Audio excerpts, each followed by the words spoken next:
हम अपने मुल्क के मुकद्दर का फैसला करेंगे। एक गोरा व्हाइट हाउस में बैठकर भारत की सीज फायर का ऐलान करेगा? ये आपका नेशनलिज्म है। चेयरमैन साहिबा, मैं शुरुआत में अपनी तरफ से ताज़ियत पेश करना चाहूंगा उन 26 लोगों को जिनका नाम पूछकर और मुसलमान नहीं होने के नाते पर उनको गोली मारकर कत्ल कर दिया गया। मैं ताज़ियत पेश करना चाहूँगा मौलाना इकबाल को, जो पूंछ के मदरसुल ज़ियाउल उलूम के मुदर्रिस थे। उस 5 साला लड़की मरियम को, जिसको पाकिस्तान की शेलिंग में उसका पेट फट गया।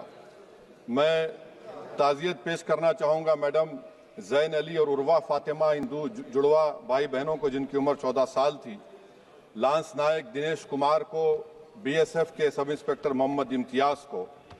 मैं शुक्रिया अदा करना चाहूँगा कश्मीर की आवाम का कि उन्होंने पहलगाम के वाक़े के बाद मस्जिदों से ऐलान किया मजम्मत का, बगैर किसी के बोलने पर रोड पर निकलकर उन्होंने पाकिस्तान से आए हुए दहशतगर्दों की मजम्मत की।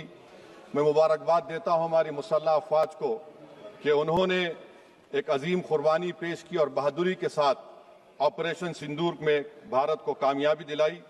मैं मुसल्लह अफवाज ने पहले 9 दहशतगर्द ठिकानों पर उनको निशाना बनाया और सबसे मेरी नज़र में जो दहशतगर्दी के दिल पर हमला हुआ वो भावलपुर का था और 6 एयरफील्ड, 3 हैंगर और 2 रनवेज को हमने तबाह किया। बाद में ऑपरेशन सिंदूर की कामयाबी की एक अहम वजह यह थी मैडम कि मुल्क में इत्तेहाद और इत्तेफाक पैदा हो गया था, एक यूफोरिया पैदा हो गया था, मगर अफसोस कि हुकूमत ने उसका फ़ायदा नहीं उठाया। मैं आज भी कह रहा हूं, जिम्मेदारी के साथ कह रहा हूं कि पाकिस्तानी फौज, पाकिस्तान की ISI, पाकिस्तान का डीप स्टेट, उनका हयाती मकसद ये है कि हमेशा भारत को कमज़ोर किया जाए और अगर हमको इन ताकतों को कमज़ोर करना है तो देश में इत्तेहाद और इत्तेफाक को बरकरार रखना पड़ेगा। अगर हम बुलडोज़र के ज़रिए या फिर लिसानी जबर के ज़रिए या मजहबी फ़िरका परस्ती के ज़रिए अक़लियतों को निशाना बनाएंगे तो हम खुदा ना खास्ता उन पड़ोसी मुल्क के दहशतगर्द तंजीमों को कहीं कामयाब ना हो जाए। मैडम, मैं आपके सामने ये भी कहना चाहूँगा कि इत्तेहाद और इत्तेफाक इस मुल्क में जब मजबूत होगा तो हमको बैनुल अक़वामी सतह पर दिखाने की ज़रूरत नहीं पड़ेगी। मैं आपकी तरफ से हुकूमत से चंद सवालात करना चाहूँगा कि वज़ीर आज़म ने कहा कि खून और पानी एक साथ नहीं बह सकते, आतंकवाद और बातचीत एक साथ नहीं हो सकती। तो मेरा सवाल आपके ज़रिए से वज़ीर आज़म और हुकूमत से ये है, फिर जिन इंसानों को बैसारा की वादी में मारा गया था, क्या आपका ज़मीर इस बात की इजाज़त देता है कि आप ट्रेड बंद कर दिए, पाकिस्तान का एयरक्राफ्ट हमारे एयर स्पेस में नहीं आ सकता, उनकी कश्ती हमारे पानी में नहीं आ सकती, ट्रेड खत्म हो चुका है डायरेक्ट इनडायरेक्टेड, आपका ज़मीर जिंदा क्यों नहीं है? किस सूरत से आप पाकिस्तान से क्रिकेट मैच खेलेंगे जब हम पानी नहीं दे रहे हैं? 80% पानी पाकिस्तान का हम रोक रहे हैं, ये कहकर के पानी और खून नहीं बहेगा, आप क्रिकेट मैच खेलेंगे? मैडम, मेरा ज़मीर तो गवारा नहीं करता कि मैं उस मैच को देखूंगा। क्या इस हुकूमत में इतनी हिम्मत है कि उन 25 मरने वालों को फोन करके कहे कि देखो हमने ऑपरेशन सिंदूर में बदला ले लिया, अब तुम पाकिस्तान का मैच देखो? बड़ी अफसोस की बात है मैडम। मैडम, अकाउंटेबिलिटी किस पर है? पहलगाम किसने किया? 7.5 लाख हमारी फौज और सेंट्रल पैरामिलिट्री फोर्स है, ये कहां से 4 चूहे घुसकर हमारे भारत के नागरिक को मारे? अकाउंटेबिलिटी किस पर फिक्स होगी? LG पर फिक्स होगी तो LG को बरतरफ करिए, IB पर आती है तो एक्शन लीजिए, पुलिस पर आती है तो एक्शन लीजिए, मगर आप ये समझ रहे हैं कि ऑपरेशन कर दिया और हम खामोश लोग भूल जाएंगे। अकाउंटेबिलिटी फिक्स करना पड़ेगा। मैडम, डिटरेंस आपकी क्या है? आपने सर्जिकल स्ट्राइक किया, आपने बालाकोट किया, फिर ये पहलगाम हुआ, तो आपकी डिटरेंस की पॉलिसी नाकाम साबित हुई, कश्मीर की पॉलिसी नाकाम साबित हुई, 370 हटा दिया आपने एक रियासत को UT बना दिया और उसके बावजूद भी दहशतगर्द वहां पर पहुंच गए। तो और अफसोस मुझे इस बात का होता है मैडम कि पाकिस्तान को हम जानते हैं, पाकिस्तान और इजराइल इस पूरी दुनिया में एक फेल्ड स्टेट है और पाकिस्तान के आर्मी चीफ को, जिससे हमारे स्ट्रेटेजिक रिलेशनशिप है, जिसको अपना दोस्त कहते हैं, उस देश का प्रेसिडेंट उस शख्स को बुलाकर खाना खिलाता है अपने साथ जिसके भाषण से हमारे लोग मारे गए थे। तो क्या आपकी खारजा पॉलिसी कामयाब हुई? आप देख लीजिए। अच्छा, हमारे देश में एक ऐसी तंजीम है जिसका वजूद नफरत की बुनियाद पर और मजहबी अज़वियत को फैलाने के लिए बनाया गया। उनको तकलीफ है सेकुलरिज्म से, सोशलिज्म से, मगर हमारे संविधान के प्रियम्बल में लफ्ज सॉवरेन है। सॉवरेन का मतलब यह है कि हम खुद मुख्तार हैं, हम हाकिम आला हैं, हम अपने मुल्क के मुकद्दर का फैसला करेंगे। एक गोरा व्हाइट हाउस में बैठकर भारत की सीज फायर का ऐलान करेगा? ये आपका नेशनलिज्म है। अफसोस होता है मुझे सर। मैडम मैं आपसे पूछना चाह रहा हूं कि अगर एक चचा सैम ऐलान कर रहे हैं तो हमारी फौज पर क्या असर पड़ा होगा? हमारे उन पायलटों पर क्या असर पड़ेगा जो नहीं मालूम कितनी ऊपर आसमानों पर भारत की हिफाजत कर रहे हैं? वो नेवी का सिपाही जो समंदर में खड़ा हुआ है, उसको ये नहीं मालूम हो रहा है कि मेरा प्रधानमंत्री ऐलान नहीं किया, एक गोरे ने ऐलान किया। बड़ा ये आपके कैसा होगा ये? मैडम, मेरा सवाल हुकूमत से यह भी है कि हम कोई एडवर्सेरियल कंट्री नहीं है अमेरिका के लिए, हम दोस्त हैं, स्ट्रेटेजिक रिलेशनशिप है। क्या क्या एग्रीमेंट हमने साइन नहीं किया, तो क्या ये दोस्ती निभा रहे हैं? मैडम, मैं हिस्टोरिकल एग्जांपल दे रहा हूं। क्रुश्चेव और टीटो, क्रुश्चेव ने दबाव डाला, टीटो ने कहा मैं नहीं मानता, मैं नैम ज्वाइन करूंगा।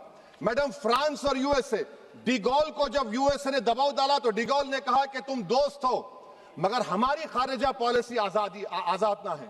मैडम, वहीं पर आप देखिए गुजराल साहब, जिसको कहते सबसे कमजोर थे, वजीर आजम थे, उन्होंने बहादुरी का मजारा किया, रिफूलिंग करने नहीं दिया। वियतनाम 20 साल यूएसए लड़ा मगर झुका नहीं, और हम उनको बोल भी नहीं पा रहे, हम तो कोई दुश्मन मुल्क तो नहीं है अमेरिका के, ये आपको समझने की जरूरत है। और मैडम, यहां पर वजीर खारजा ने कहा वो चीन गए, डिप्टी चीफ ऑफ स्टाफ ने कहा कि चीन के इक्विपमेंट एक लाइव लैब था हमारे उनके लिए। क्या आपने कहा चीन को कि तुमने क्यों दिया पाकिस्तान को हथियार? आप नहीं कहे। और मैडम, आप जानते हैं कि रक्षा मंत्री ने कहा कि स्विफ्ट एंड प्रोपोर्शनेट, तो फिर जो इंडोनेशिया मिलिट्री अटैचे ने कहा कि हमको कहा गया मत मारो, हम सेल्फ डिफेंस में भी नहीं मार सकते थे पाकिस्तान को। और अगर आप ट्रंप के बयान को गलत कह रहे हैं कि 5 एयरक्राफ्ट नहीं गिरे, मैं यकीन करता हूं आपकी बात का। आप हमारे पायलट्स को कमेंट करिए ना, हमारे पायलट्स को कमेंट करिए कि हम अपने पायलट्स की तारीफ करते हैं, आप वो भी नहीं करना चाहते।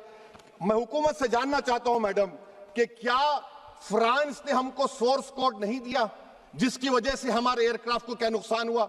अब मुस्तकबिल में आप हथियार खरीदेंगे तो क्या आप सोर्स कोड हासिल करेंगे? और मैडम, मैं आपको बताना चाह रहा हूं, मेरे सवाल का जवाब हुकूमत दे। हमारे पास सैंक्शन जो स्क्वाड्रन है 42 है, 60 साल के बाद सिर्फ 29 काम कर रहे हैं।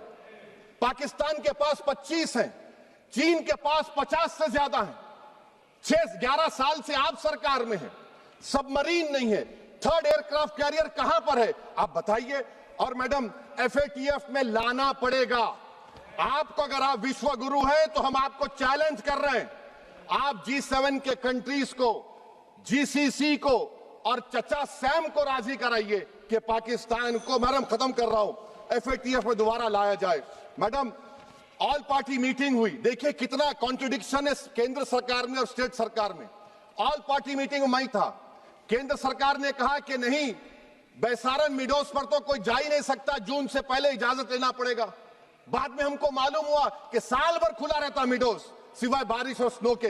ये कॉन्ट्रडिक्शन है केंद्र सरकार में। वहां पे मैं हुकूमत से मुतालबा करता हूं मैडम आपके जरिए से कि कौमी सिक्योरिटी को, नेशनल सिक्योरिटी को, खारिजा पॉलिसी को, फॉरेन पॉलिसी को राजनीति का मुद्दा मत बनाइए, राजनीति का मुद्दा मत बनाइए। ये हमारे मुल्क में मुफाद होगा, हमारे मुल्क के इत्तेहाद और एकजुटती को आप एक वोट का जरिया मत बनाइए।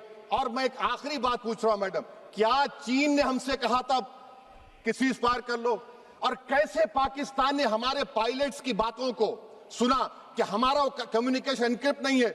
मैडम, आखिर में मैं अपने शेर से इस अपनी बात को खत्म करूंगा कि अपने ही हाथों से सर अपना कटाना है हमें, मादर हिंद पे भेंट चढ़ाना है हमें। किस तरह मरते हैं एहरारे वतन भारत पर, यह तमाशा है जो दुनिया को दिखाना है हमें।